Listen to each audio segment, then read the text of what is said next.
लोकसभा का चुनाव जैसे जैसे पास आ रहा है वैसे वैसे बिहार की सियासत में हलचल तेज हो रही है। सभी पार्टियां अपने अपने सीटों को लेकर रणनीति बना रही हैं और ज्यादा से ज्यादा सीटों पर चुनाव लड़ने को लेकर तैयारी कर रही हैं। इस बीच एनडीए और चिराग पासवान के बीच इन दिनों सब कुछ ठीक नहीं चल रहा है। इन दिनों चिराग गठबंधन को लेकर काफी कंफ्यूज नजर आ रहे हैं।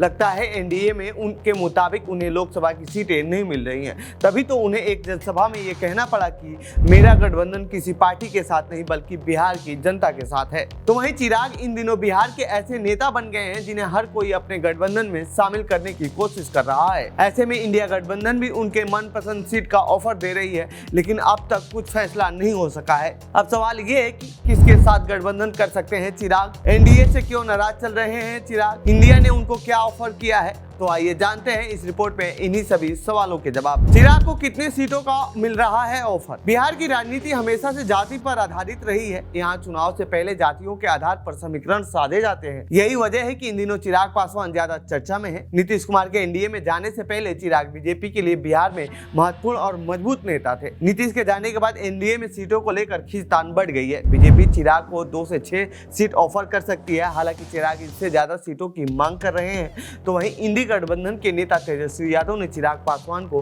8 सीट ऑफर की है ताकि वो महागठबंधन में शामिल हो जाएं। लेकिन चिराग पासवान इस पर कोई फैसला नहीं कर पा रहे हैं। पिछले दिनों बिहार में एक जनसभा को संबोधित करते हुए उन्होंने कहा था कि लोग ये जानने के लिए बहुत उत्सुक हैं कि मेरा किस पार्टी के साथ गठबंधन है। तो मैं बताना चाहता हूं कि मेरा गठबंधन किसी पार्टी के साथ नहीं बल्कि बिहार की जनता के साथ है। अब ये हो सकता है कि बीजेपी पर दबाव बनाने की चाल हो, लेकिन पिछले कुछ सालों में देखा गया है कि नीतीश कुमार चिराग पासवान को बिल्कुल पसंद नहीं करते हैं। ऐसे में ये दबाव वाली राजनीति चिराग के लिए मुश्किल खड़ा कर सकती है।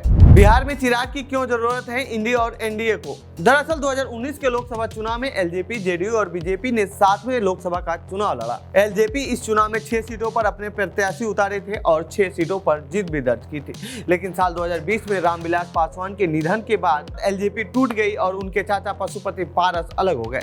फिलहाल वो मोदी सरकार में केंद्रीय मंत्री हैं और वो बीजेपी के साथ गठबंधन में है। 2020 के बिहार विधानसभा चुनाव में एलजेपी को बिहार के कुल 5.66% वोट मिले थे।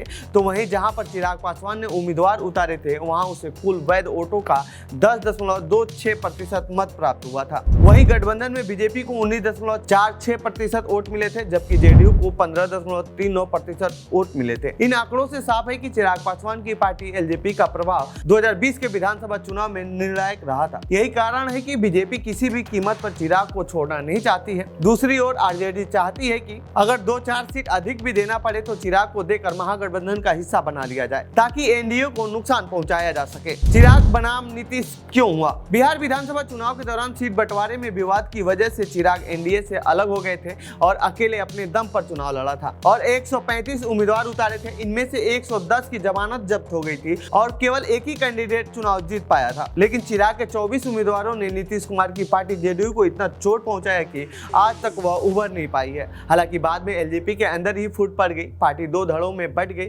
चिराग पासवान को छोड़ सभी सांसद पशुपति पारस के साथ चले गए। पार्टी में टूट से पशुपति पारस को फायदा हुआ और केंद्र में वो मंत्री बन गए। चिराग पासवान आज भी कहते हैं कि जेडीयू नेताओं की वजह से ही उनके परिवार में फूट पड़ा और इसके लिए पूरी तरह से जिम्मेदार नीतीश कुमार को मानते हैं। कौन कौन से सीट पर दावा ठोक रहे हैं चिराग पासवान की पार्टी का दावा है कि वो लोग बिहार के 40 लोकसभा सीटों में से 11 सीटों पर चुनाव लड़ने की तैयारी कर रहे हैं और बूथ लेवल पर रणनीति तैयार कर रहे हैं। वहां चुनाव लड़ने की तैयारी है। ऐसे में चिराग पासवान बिहार में 11 सीटों की मांग कर रहे हैं जहां पर दलित और पासवान वोटरों का दबदबा है। तो वहीं हाजीपुर समेत 2019 में जीते गए 6 सीटों की मांग कर रहे हैं जबकि उनके चाचा पशुपति पारस अपने खेमे के लिए इन सीटों की मांग कर रहे हैं। बीजेपी इन दोनों नेताओं को साथ रखना चाहती है। अब ऐसे में दोनों नेताओं को संतुष्ट कर पाना मुश्किल है। तो ये थी चिराग पासवान से जुड़ी हमारी रिपोर्ट। आपको कैसी लगी ये रिपोर्ट कमेंट बॉक्स में बताएं। साथ ही इस पूरे मामले पर आप क्या कहना चाहते हैं कमेंट बॉक्स में लिखें। बाकी देश दुनिया की खबरों के लिए बने रहिए जनसत्ता के साथ। धन्यवाद।